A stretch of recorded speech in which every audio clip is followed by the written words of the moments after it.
Не постои цистерна која врши транспорт на битумен по цена од 1000 евра. Ова го тврди првиот човек на Македонија Пат Ацевски, откако опозицијската ВМРО-ДПМН обвини дека претпријатието потрошило многу пари за да изврши транспорт на овој ресурс кој се користи за асфалтирање патишта.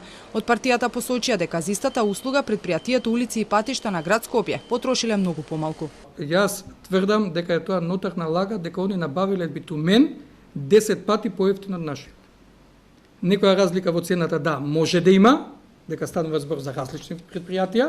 Од ВМРО-ДПМН и денеска обвинија дека Македонија Пат за транспорт отплатиле 12.000 евра за цистерна или 11.000 евра повеќе од реалната вредност за тоа. Се работи за 374 цистерни, по над 12.000 евра за цистерна, прецизирам, само за транспорт. Цената на битуменот не игра улога во определувањето на цената на тендерот.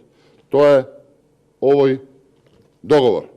Сепак Ацевски тврди дека фирмата која сега склучила договор со град Скопје во 2015 и 16 година, кога на власт биле од редовите на ВМРО-ДПМН, ги снабдувале Македонија Пат со битумен по драстично повисоки цени од оние кои сега ги плаќа предпријатието.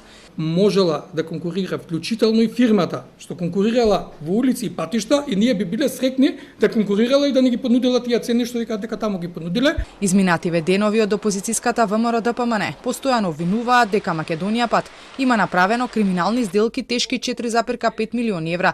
Од партијата ги повика и надлежните органи да го истражат случајот. Инаку земјава битуменот најчесто го набавува од Грција и Србија.